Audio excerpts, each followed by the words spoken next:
You want me to put that on my todger? This one's wife. As ever, yet another fuck up. Hello, I'm H.G. Tudor. I should imagine that in colleges and universities around the world, that those involved in marketing and PR will include American Riviera Orchard and, as ever, as prime examples of how not to market a brand. It is festooned with mistakes. Not only is it problematic for this one's wife because she's already unpopular, and there's lots of people who simply are not interested in her, witness my observations in yesterday's video, how unpopular is she? But there's also the fact that she's joining a crowded marketplace where she has no product available, no product to coincide with her cookery show, product apparently arriving later this year. A cookery show that's meant to be the shop window for her lifestyle brand, although the products aren't yet ready. A cookery show that has been ridiculed in the trailer and absolutely panned when it was placed on Netflix's YouTube channel. No proper promotion. I've explained that in a separate video. And that she had criticism from Perores and Mallorca for her theft of their logo. The complications in respect of As Ever Photography alongside As Ever NYC, the clothing store. It's hardly a brilliant start. In fact, it is an example of all the things you ought not to do when you're trying to create a brand and market it. And then along comes yet another fuck up.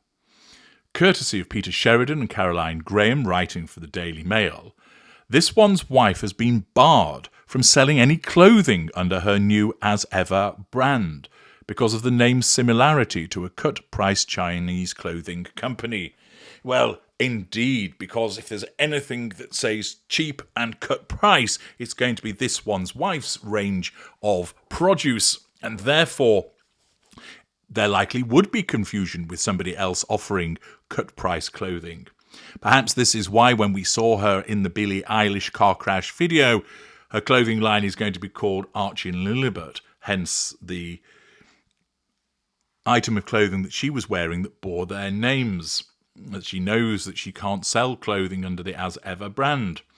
The Mail on Sunday can reveal documents filed at the US Patent and Trademark Office, USPTO, in October 2022 by this one's wife's high-powered lawyers, applied for permission to sell aprons and other items of clothing, along with a long list of products including jams and dog biscuits, under the As Ever name. But USPTO issued a 145-page partial rejection of this one's wife's trademark application in July 2023, so some 18 months ago, saying she could not sell clothing because her company's name was too similar to Chinese fast fashion brand As Ever. As Ever, based in Shenzhen, China, is a clothing company which supplies popular high street stores like H&M. Quite ironic there, isn't it, that they already supply a store with the initials of the gruesome twosome. In their response, USPTO said, "The marks are identical in sound and virtually identical in appearance, and are thus confusingly similar for the purposes of determining likelihood of confusion," because a BBC newsreader works at the USPTO. The Trademarks Office cited clothing category class 25 and sent the trademark application back to the Duchess of Sussex's legal team, having smacked it on the bottom and told it wasn't getting any supper. The paperwork stated, registration of the applied for mark is refused because of a likelihood of confusion. 6 months later, in January 2024, this one's wife's lawyers filed a revised application which removed any mention of clothing, and her trademark application for As Ever was approved. This One's Wife, whose fashion choices regularly sell out, though Lord knows why, will now have to choose another brand name if she wants to market her own clothing line, which clearly she will want to. The snafu is just the latest setback in the former Suits star long-awaited lifestyle brand launch. It then goes on to talk about other aspects of the brand launch that we already know and we've discussed previously, so we needn't go over them again. But this once again demonstrates the haphazard nature of the way that This One's Wife goes about things. You would think that she would do some preliminary research, or even, given the money that she has, instruct somebody. I want you to come up with a really good name, and you also need to check that nobody else is using it, so that then I don't waste money and time submitting an application which is rejected because I suddenly find out, oh, I don't know, that there's a clothing store in New York using it already, or a photographer using it already, or possibly that there is a cut-price Chinese clothier already utilizing the name. Just some of the things that come to mind that might be a bit of a problem for me. But no. This One's Wife, because all she can think about is demonstrating an image, because she's a somatic narcissist, selects the name. She does everything arse to front.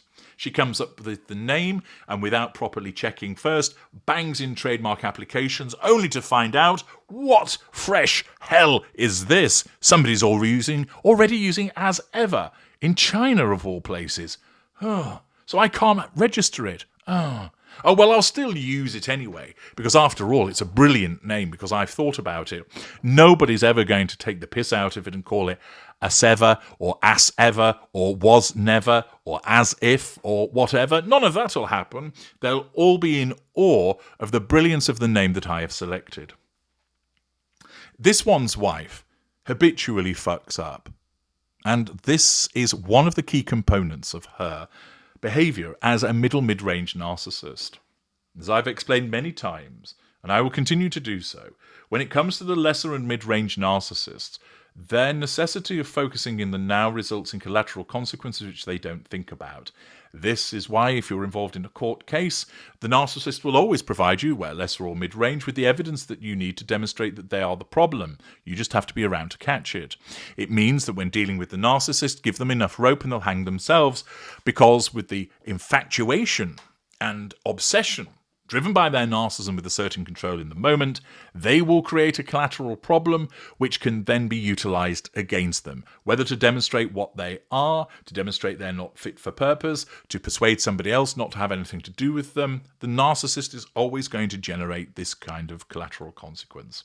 And once again, it's happened with This One's Wife, who continues to seek out the award of worst brand launch ever. I'm H.G. Tudor. Thank you for listening.